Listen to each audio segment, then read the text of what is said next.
everyone, thanks for joining us here on GoLocal Live in the Navigate Credit Union Broadcast Center. I'm Molly O'Brien. It is Friday, January 26th, and we're kicking off the Lifestyle Hour talking about nutrition.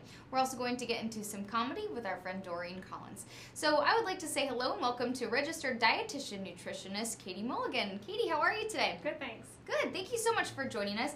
Katie is also the owner of Well Family Nutrition Coaching. So today we're talking about food parenting and picky eating. So I guess my first question, Katie, is what is food parenting?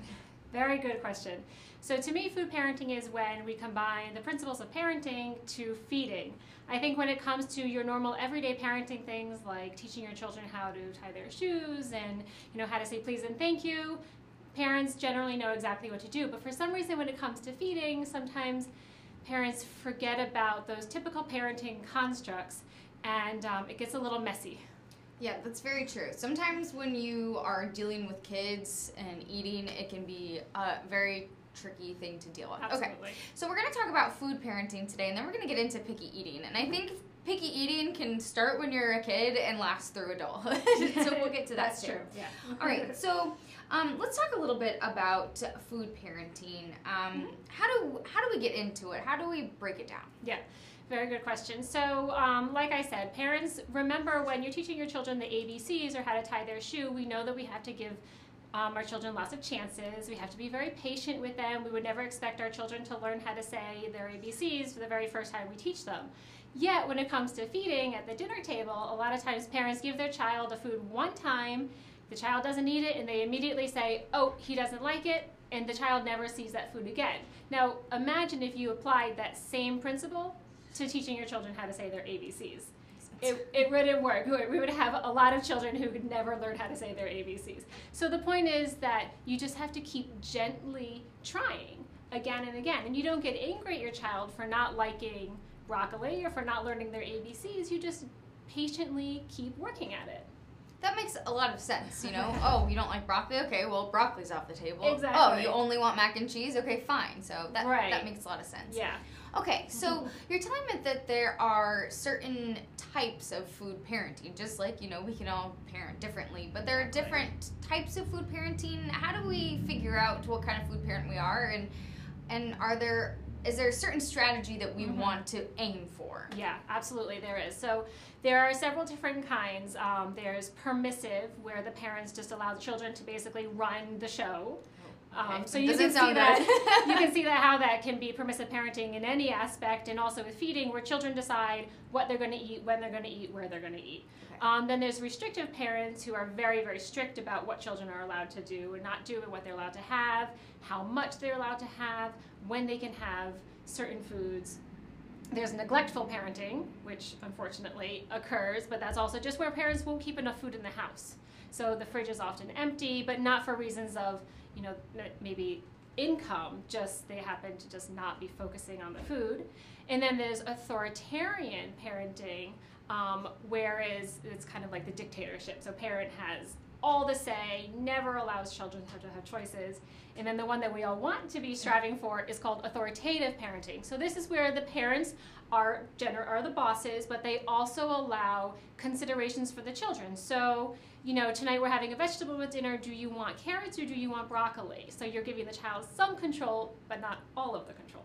That makes sense. So you want the kid to have some options, but not really the full say. Right. So predefined options that the parent is comfortable with. That sounds reasonable to me. Yeah. Okay. So authoritative. So the parents and the kids each have those roles, but really, what kind of roles do the parents and the kids fit into? Yeah. What does that really mean? Yeah, that's a really good question. So there are specific roles that the parents should be taking care of and that the children should be taking care of. So when it comes to feeding, we follow this principle called the division of responsibility in feeding. And it was developed by this excellent dietitian. Her name is Ellen Satter. And she says that the parents' roles in feeding are to decide the what, the when, and the where of childhood feeding. So parents decide what food comes into the house. We're the primary grocery shoppers. Sure. So we decide what comes into the house, where the food is served, whether it's in front of the TV in the living room, whether it's at a kitchen table or whatever you have available in your home, and then when. So that's the schedule. So are children on a routine? Are they served breakfast, lunch, and dinner with snacks in between? Or are they allowed to graze all day? Are they allowed to skip a meal and then eat whatever they want later in the afternoon? The parents are in charge of deciding what, when, and where. And then the children have jobs too. Okay. What are the kids' jobs? So the children's jobs are to decide how much to eat and whether or not to eat. And this, Molly, is where it gets really, really fuzzy. Okay. Because parents love to tell their children how much to eat. You know, have one more bite, clean your plate. You can have dessert when you eat all your broccoli. Yeah. So this is all telling your kids how much they should be eating. Or you've had two, you've had enough, like cookies or a treat or something. Oh, I think 2 cookies is enough, you're done. So that's when things get fuzzy. And then the whether or not is also really challenging because it's very hard for parents to sit down at a dinner table and have their kids eat nothing. But really it's the child's job to decide whether or not they're going to eat. And then, yes, your child might suffer those natural consequences of a hungry belly, just like when your 4-year-old doesn't want to wear her coat in the middle of winter, like my 4-year-old, her natural consequence is cold. Your natural consequence of skipping your meal is a hungry belly until the next eating opportunity. I'm not saying this is easy stuff. It's tough stuff, but that's what sets up a positive parent-child feeding relationship and doesn't leave you a picky eater at 25. Okay. So how do parents really break through the cycle? Because then you have a screaming, crying 3 or 4-year-old at 10 o'clock at night, and then, how do you break through this? Great question again. So we use a concept called being considerate without catering. Okay. So at every meal and snack, there's something you know your child will eat. Even if it's just bread and milk, you know your child will eat that food. So when I serve a challenging meal at my house, so say we're serving something like beef stew, okay? Kids generally aren't going to go for beef stew. Those mixed dishes, it looks brown and funny. So what do we do? Well, I also make sure there's bread, there's probably some fruit on the table cut up, and there's milk. So if nothing else, they can have bread, fruit, and milk for dinner. They can fill their bellies, and I've been considerate, knowing that they might not like this challenging food, so I give them other choices, but I'm not catering. I'm not giving them hot dogs and mac and cheese every night. That seems to make sense. I think that can be so difficult for parents because you don't want your kid to go to bed hungry, but you also want to set them up for success later on, and you want to develop those individual roles. So that's a really interesting that's a really interesting topic of conversation. And so Katie's here for you. If you really want to work with your kids, you want to work with yourself on setting up this good dynamic and really setting up those roles. I think that's so interesting is, defining those roles. That can be super challenging, especially if you have more than one kid and, parents get very tired. Yeah, and it starts at the beginning. It starts from, the very first day of feeding, and it carries throughout your entire life. So if you already have, a 6-year-old and a 4-year-old, and you're in the middle of this mac and cheese and hot dogs every single night routine, it's not impossible. You can definitely get out of it, but of course it's going to be much easier if you just start these constructs from the very first time you start feeding your children. Yeah, because sometimes it can be easier. Oh, you're hungry. Here's a granola bar for a snack. Yeah, something like that. Yeah, it is. It can definitely be a lot easier to do that. Okay, so we're talking a little bit about that. You just mentioned be considerate without catering. Yeah. And you don't want to give in to the screaming 3 or 4-year-old or 10-year-old, whatever the case may be. But when is an appropriate time where you need to give in to the screaming, whatever age they are? Yeah. Okay. Or so, just okay, let it be, and that's when you need to give in. Yeah. So I try to. So I know what's coming up. So for instance, if that was a situation where your child's screaming generally, they're going to throw tantrums like that when they're out in public, when they know it's really hard for you to say no. So I set it up. So when I'm out in public, if I'm at a party or if we're at an event where I know there's going to be lots of treats around, I just don't worry about it at that occasion. So yeah, you want to have 3 cookies, you want to have 5 cookies, go ahead. But I do remind them, just so you know, like you've had about 5 cookies, your belly might be getting a little full. And again, the natural consequence of, we've all know what it feels like to eat too many sweets. Your belly feels really full. You might even get sick later on. I mean, if your child has that natural consequence, then now they're learning on their own what it feels like when you overeat on sweets. So as far as the screaming child is concerned, I mean, again, your general parenting constructs. You know, what would you do if your child were screaming and crying because they wanted to color on the walls? It's such a great point. Okay, so, but Mommy, I want to color on the walls. Well, honey, I know you want to color on the walls, but, so I mean, again, you can use those same parenting techniques that you use in all your other aspects of parenting, but apply them to feeding. So just because they want candy at 9 in the morning doesn't mean that you're a bad parent when you don't give them candy at 9 in the morning. We all want candy at 9 in the morning, right? Right. We all want it. Doesn't mean we should all have it. Right. I think that makes a lot of sense. So I think the tough thing for parents is, like, if we're out at a party, if we're out at an event, we're doing something, and the kid wants 3 or 4 or 5 or 10 cookies, and you say, oh, well, you're going to get a bellyache, but then the parent's the one that has to deal with the kid who has the bellyache. That's right? true. That's so true. The kid has to deal with the consequences, but the parent also has to. The parent also has to, and you don't want to clean up your car, but yeah. The learning opportunity will probably be more beneficial than trying to fight with your child. Okay. All right. So maybe the learning opportunity, hopefully it only takes one time. Chalk it up to one of those parenting experiences that you hopefully only have to experience once. Okay. So the other thing we talked about, you talked a little bit about incorporating beef stew as kind of a challenging food. Yeah. When do you think a good time is to start incorporating quote-unquote challenging food or maybe different foods into your child's diet? Yeah. So around 6 months is when kids can start eating solid food. So of course you're going to start with the basics, you know, a pureed fruit or vegetable or something along those lines, an avocado. But really, as soon as they're starting to progress with solid food, so 8, 9, 10 months, you should be incorporating your normal family foods into your child's eating routine. Think about children in other countries, and say India or China, with, you know, very spicy foods. They're not like making different foods for their babies at 10 months of old. They're feeding them what the rest of the family is eating. So as soon as it's developmentally appropriate for your child to start eating your family foods, give them your family foods. You're going to start from the very beginning, making one meal. He's going to see you eating the same foods that he's eating, so that role modeling is really, really powerful. And you're just going to start them off on the right step from the very, very beginning. So as soon as developmentally ready, so 8, 9, 10 months old. Okay, so right from the start. I always find it interesting when I'm going out to eat and I see the children either eating with the parents or eating, or they're trying to incorporate that. And I think that's nice, because then you're starting kind of those habits and traditions early. Exactly. We go out to eat early, so I always think, okay, like they don't want their kid to start screaming and crying right in the middle of the restaurant too, right? Yeah, when you're out to eat early, you're either with all the families or all the elderly folks. Yeah, 4 o'clock, I'm like, nice. Yeah. Get that early dinner crowd. I like that.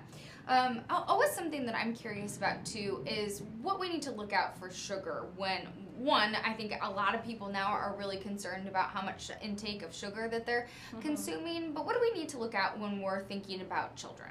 Yeah, they're a good question. So there are some recommendations now for sugar intake where there wasn't before. So I did write it down. So a 4-year-old who needs about 1,200 calories a day should be having 30 grams of added sugars. So added sugars are different from natural sugars, which I can get into if you're interested. And then a 9-year-old who needs about 1,800 calories a day, they should be having about 45 grams of added sugars. So added sugars are the sugars that are added to foods to sweeten them up. So I brought some examples here. So something like a box of raisins. Okay, raisins are a concentrated source of sugar, more concentrated than your grapes. However, all the sugar in raisins are natural sugars. There's nothing added. So if I read the ingredient list, the ingredients are raisins, nothing else. However, there are 24 grams of sugar. Oh, yeah, that's a lot. That's 100% naturally occurring sugars. No added sugars in raisins. So that doesn't count towards my 30 grams a day. Okay. Now, take something like 10 grams. Okay, so these have sugar right there. I get sugar and dextrose. So some of the sugar in my Teddy Grams is going to be added sugars, and it says it right here on the label, includes 7 grams of added sugars. So I know exactly how many grams of added sugars I'm getting. So 7 out of my 4-year-old's 30 grams a day. Okay, and that's just one serving. That's just one serving. I think it's 24 crackers or something like that. Now something like a plain yogurt. So the yogurts get everybody. Oh, yogurt has so much sugar. Yeah, yogurt's a lot. So this is just plain yogurt. Okay. So in 1 cup of plain yogurt, there are still 6 grams of sugar. That's natural sugars. Plain yogurt, there's no sugar added. It's just plain. It's plain. Yeah.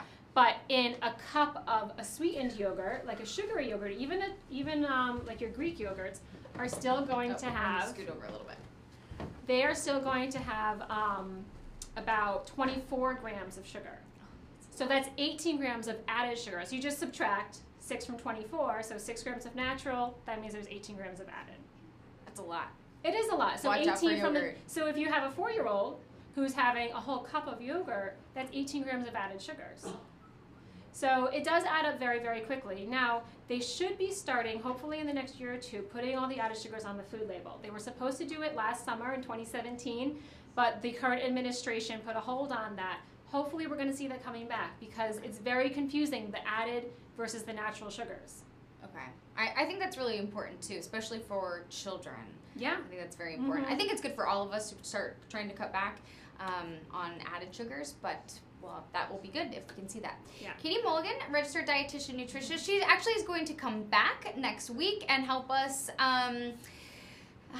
enjoy the Super Bowl and our Super Bowl parties, but do so maybe in a little bit healthier way. And we were talking before, she's not going to be food police. She's just going to help us enjoy it in a healthier way if that's something that you're looking to do. So, Katie, thank you so much for joining us today. You're welcome. Thanks for having me. I appreciate it. It's been fun as always. I'll let you take these. Yes, I'll take my props. You'll take it, and hopefully we'll have some props next time too. We're gonna figure that out. Yeah. Thanks, Molly. All right. Thanks, Katie.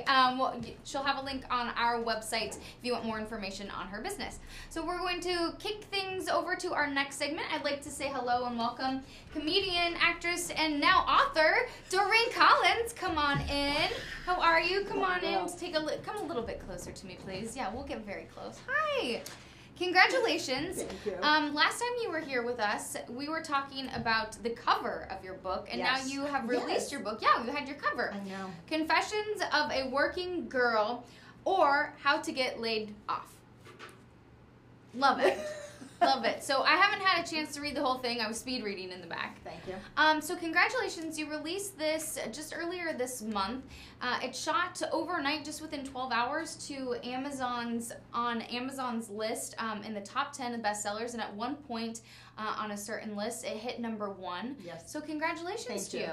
Thank you. And it's autobiographical, and I wrote it while I was unemployed. Because what else do you do when you're sitting on your couch? You write a book.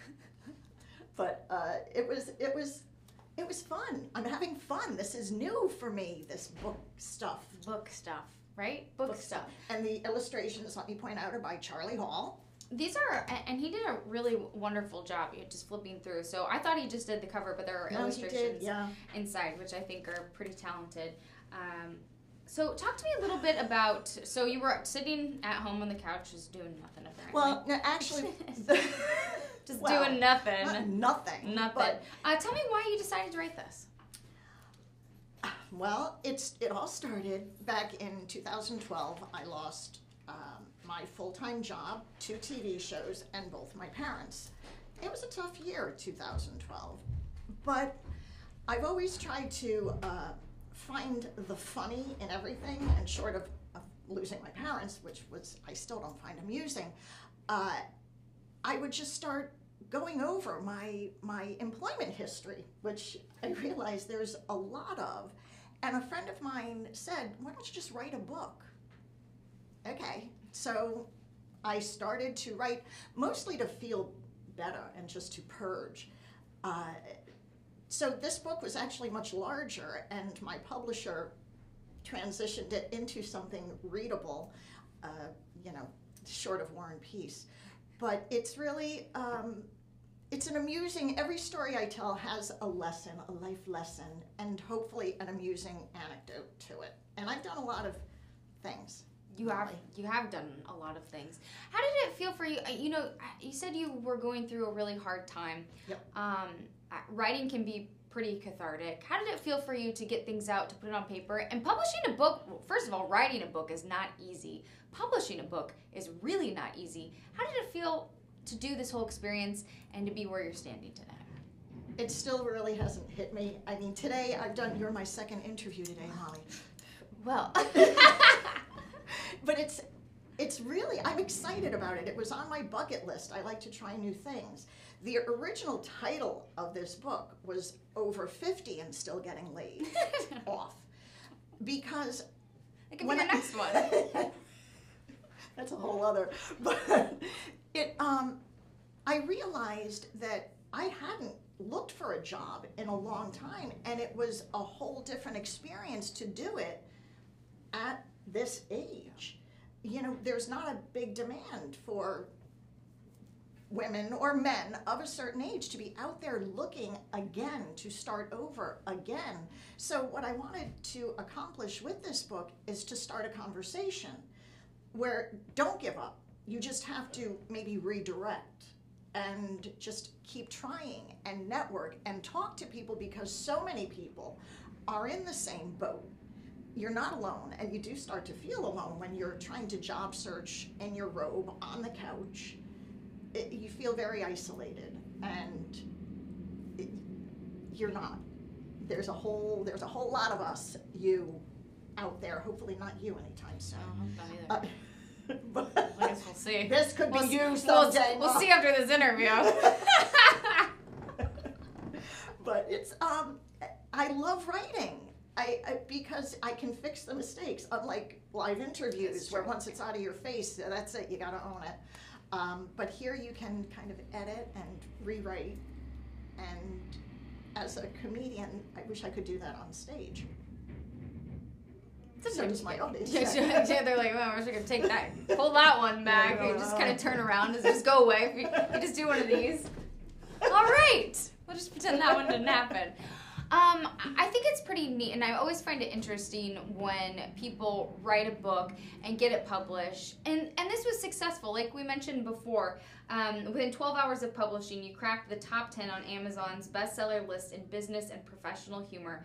And then at one point, the book was #1 on that list, which I think is such a testament just to what you do. Talk to me just a little bit about, so if people are, running out and they want to buy it, they want to read it, talk to us just a little bit about what's in the book. Like you said, you've had a lot of jobs. So talk to us, just walk us through what some of these are. Why are my jobs different than it? No, but I think that's what's interesting, is that people know you in this community, and people can relate. And I think that's what makes this unique and what makes the book relatable and readable too. Well, I actually had an employer say to me one time, can't you hold a job? You've had all these jobs. Well, the thing is, I have a job that pays the bills, and usually 2 others. Side hustles, which I just picked up on that term and I like it. Side hustles. I've been side hustling for years. Not because I'm greedy, it's because I never got a degree in anything to make one paycheck that could pay all my bills. So I was always making sure that I had a backup plan. It's all about the backup plan. And being in entertainment, you're not going to make a living. Most of us will not make a living as an entertainer in Rhode Island. You have to be in New York or LA. Yeah. So I made a life choice. That, and when you're not that talented, you have to, have something to fall back on too. So I've always supplemented, but I've always loved what I do and the entertainment aspect. And I'm not afraid to try new things. And I've learned something from everything I've tried. So even though I have never done the same thing twice, what I've learned from the experience, I bring into the next one. I mean, for an example, I went from sitting on the Mayor's Substance Abuse Prevention Council to working at the Compassion Center. So I went from saying no to drugs to selling pot. So it's that kind of irony that it kind of transitions. It's kind of... I'm very flexible. Yeah, there you go. Kind of transitions. Yes. Do you think, kind of what you're talking about here, the fact that you've had multiple jobs and you've had that entertainment aspect, and you've had these side hustles, do you think part of that is that you've had to do this because you've been a mom, because you've been a woman, and that's just kind of, you do what you have to do because you have to take care of your family? Yeah. Yes. That, and like I said, I went to NYU, I was a theater major at NYU, but I didn't have the maturity or the drive, I guess. In all honesty, I probably should have put more into what I wanted to do, but it was the height of disco, Molly, come on. I had places to go, drugs to do, and people to see. Kidding, kind of. But I then, as I got older, I knew I wanted a family. And I chose that and here, but because I still love what I do what I do. And I don't regret any choices I've made. I have 2 great kids. I have a great husband. And I'm happy with my life. This is the next step, because you don't have to be pretty to write. You don't have to put makeup on. You don't even have to put clothes on. You can stay home and just write away. And that's exactly how I write. I'm home and I'm naked and I'm ugly. Do you write on a computer or okay? But I love paper. Okay. And the physical flipping through pages and writing. So I do still do both with everything. My schedule, my notes, everything. There's that whole book that Tom Hanks wrote and he did on a typewriter, or it was about typewriters, something like that. Yeah. So I kind of find it interesting to hear how people jot down their thoughts. Some people just do it on Post-it notes. So you're not doing a traditional book tour or signing. You're doing something kind of fun and unique. Talk to us about that. I want to do... Or at least you're naming it something fun and unique. Yes. Chick chats. Cool. But boys are invited as well. Okay. But it's to start the conversation and to be supportive of women, especially women. We become invisible. I'm learning this too. The older we get, the more transparent and see-through and invisible we become. I always thought that was just some bitter old hag philosophy. It's true. And I'm not bitter about it. I'm not angry about it, but you have to learn how to work through that and feel good about yourself when no one's listening to you or when no one hears you. We hear each other. Women are very supportive for the most part. I know it's a running, men will say, bitches, girls, cat fights. Yeah. Those do happen, but there's more support, I think, than fighting. I think we're very, because we get it. We get it. Totally. We're just more emotional about things. I think that is where men don't understand where that comes from.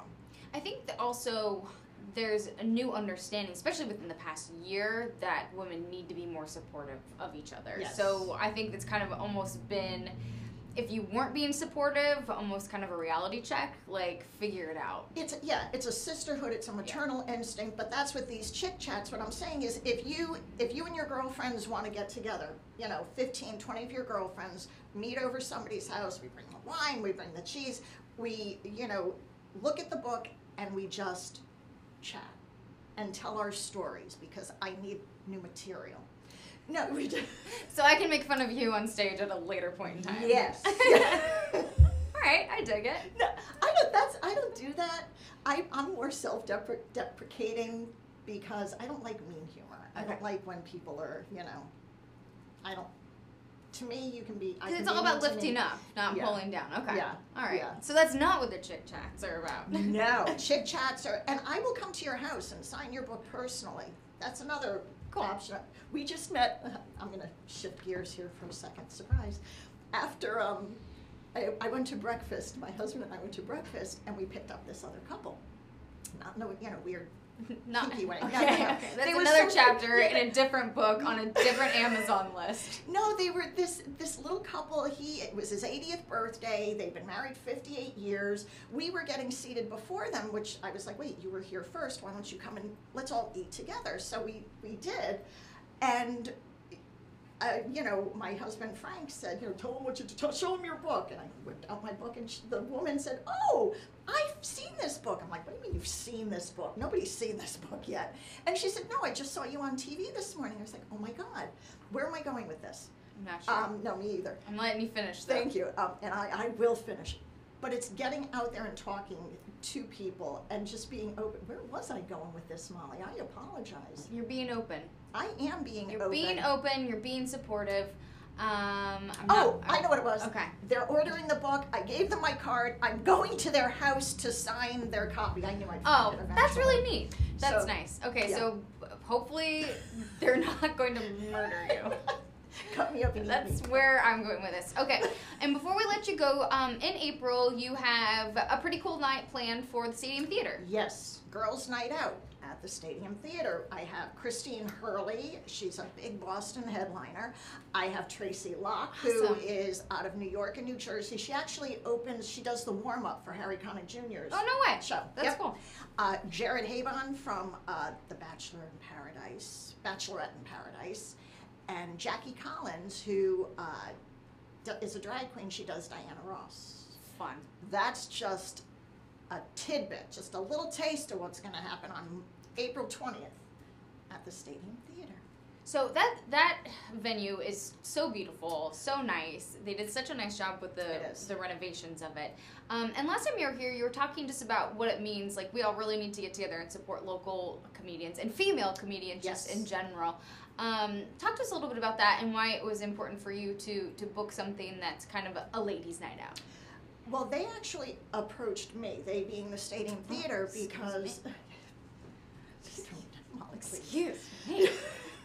No, I feel I was nervous about it because we being Women Behind Bars, the female comedy show that I was producing. We would do the marquee room, which seats a cozy 105, and we would sell out every time we did it. Yeah, that's great. And they finally, great, thankful, we had awesome audiences. Every time you just feel like a rock star. And so Kathy called me and she said, we want to move you to the big room. And I was like, ooh, no, I'm scared of the big room. It's like triple. There's 1,100 seats in the big room. Yeah. It's really big. That's big. And she said, well, no, not your little show. We want you to do a big show. Cool. And I'm like, okay. So, I don't say no often. And I didn't this time. So actually, tickets have, I think we've sold 300 already. All right. So get them while they're hot. And if not for me, the other comedians I named are worth the ticket price. I mean, I'm okay, but. So it sounds like a good show. We'll have to try to get in touch with some of the artists to bring them down here, see if we can get them on the show before April. Oh. Yeah. Okay, we can work on that. Yeah, let's get in touch. Yeah, and I do think it's important to support local, because there's so much talent here in this city. Did you hear Joe Wilson is understudying Denzel Washington? Yeah, we wrote about it. Broke it here. My God. Breaking news. Broke it You here. broke it. I'm just picking up the pieces. I love Joe Wilson. I love you, Christmas Joe Carol Wilson. this year? Gosh, he's phenomenal.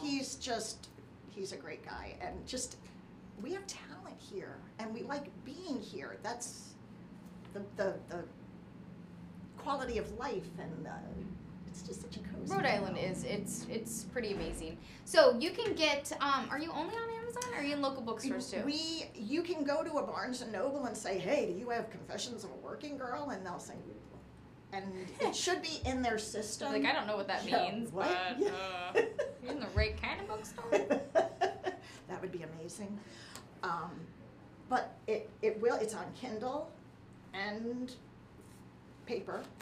You can get it on Amazon. Definitely, I think Barnes and Noble. Okay. Can I dial phone a friend? Or you can just go on my website and message me, and I'll get you a copy, and I will come to your house and sign it. That's awesome. I should stop saying that. She really wants to come visit. Invite her over for lunch, people. Please. I don't want to cook. Yeah. Invite her over. Doreen Collins, it's been such a pleasure having you here. It's always good to see you. Thank you. It's always good to chat with you. And she's doing Woonsocket. She's having the show Ladies Night Out at Woonsocket Theater. So at Stadium Theater in Woonsocket. Whatever, I'm getting Molly. all I know, I'm that's getting all okay. goofy here. And you with your animal rescue stuff. This woman is a dog's best friend, That's very true. and I appreciate all you do. I am yours, Thank you. whenever you need Okay, me. we're gonna chat. We're gonna get something going here. Okay. We're gonna wrap up here for just a couple minutes as we get set up for another edition of Go Local Live. So please hang tight. Thanks so much for joining us here. Kate Nagel will join us in just a few.